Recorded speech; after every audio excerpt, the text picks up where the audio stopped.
তখন মাননীয় প্রধানমন্ত্রী সংসদে বলেছিলেন বাংলাদেশের প্রথম ও দ্বিতীয় শ্রেণীর চাকরিতে কোনো কোটা থাকবে না, এবং তার সেই কথার ভিত্তিতে একটি পরিপত্র জারির মাধ্যমে বাংলাদেশ থেকে প্রথম ও দ্বিতীয় শ্রেণীর সকল কোটা দূর করা হয়।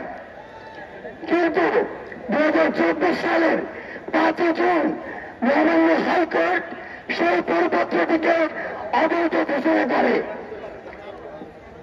সবচেয়ে বড় কথা হচ্ছে, আমাদেরকে বলা হচ্ছে যে আমরা কেন হাইকোর্টের এই রায় মেনে নিয়ে কেন আমরা পরাক্রমে ফিরে যাচ্ছি না। আমরা 3টি জায়গা থেকে এই কথাটির সাথে দ্বিমত পোষণ করি। আমাদের প্রথম যে জায়গাটি, সেটি হাইকোর্ট নিজেই প্রমাণ করে দিয়েছে। হাইকোর্ট যখন সেই পরিপত্রটিকে 2024 সালে এসে অবৈধ ঘোষণা করতে পারে, তার মানে ওই পরিপত্রটিতে অবশ্যই কোন ত্রুটি আছে। সেই ত্রুটিপূর্ণ পরিপত্রটি আবার যদি 2024 সালে হাইকোর্টের মাধ্যমে বহাল করা হয়, তবে আমরা বিশ্বাস করি আবার কিছু মাস পরে কিংবা কিছু বছর পরে সেটি আবার অবৈধ ঘোষণা করা হতে পারে।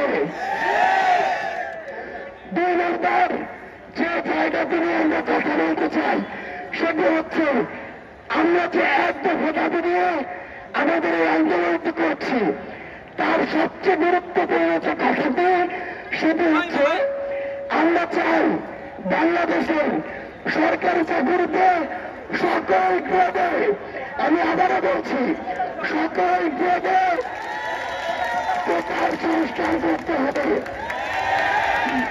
কিন্তু 2018 যে পরিপত্রটি, সেটি ছিল শুধুমাত্র প্রথম এবং দ্বিতীয় গ্রেড নিয়ে।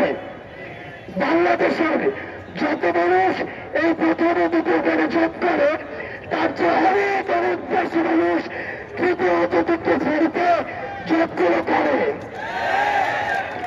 এই যে এত বিশাল একটি জনসংখ্যা, তাদেরকে উপেক্ষা করে কিভাবে বাংলাদেশ এগিয়ে যায়? তাই আমরা বিশ্বাস করি মেধাভিত্তিক স্মার্ট বাংলাদেশ গড়ার জন্য সরকারি চাকরিতে প্রতিটি গ্রেডে এই কোটার সংস্কার করতে হবে। 3 নম্বর যে জায়গাটির কারণে আমরা আজকে রাজপথে রয়েছি, সেটি হচ্ছে 2018 সালে সেই পরিপত্রটিতে কোনো কোটা নেই। এখন গুরুত্বপূর্ণ কথা হচ্ছে, আমরা এখন বিশ্বাস করি বাংলাদেশে অনেক দেশের কিছু জাতিগোষ্ঠী রয়েছে, আমাদের প্রতিবন্ধী ভাইরা কিংবা পাহাড়ের ওই ক্ষুদ্র নৃগোষ্ঠী যারা রয়েছেন, সেই ভাই বোনেরা, আমরা বিশ্বাস করি তাদের জন্য একটি যৌক্তিক মাত্রায় কোটা থাকা উচিত।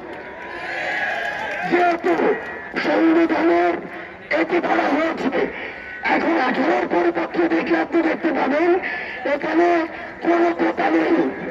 তাহলে একজন মুক্তিযোদ্ধা পরিবারের সন্তানের মৃত্যুর কারণে মহামান্য হাইকোর্ট যদি 18 পরিপত্রকে অবৈধ ঘোষণা করে, তাহলে আজকে থেকে কিছুদিন পরে তো একজন প্রতিবন্ধী যদি বলে, তাহলে এটি অবৈধ ঘোষণা করার সম্ভাবনা আরো বেড়ে যায়।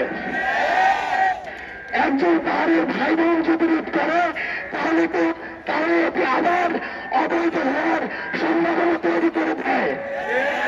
তাই আমাদের জায়গা থেকে স্পষ্ট কথা হচ্ছে, আমরা বাংলাদেশের ছাত্র সমাজ আর এই পরিপত্র খেলা চাই না।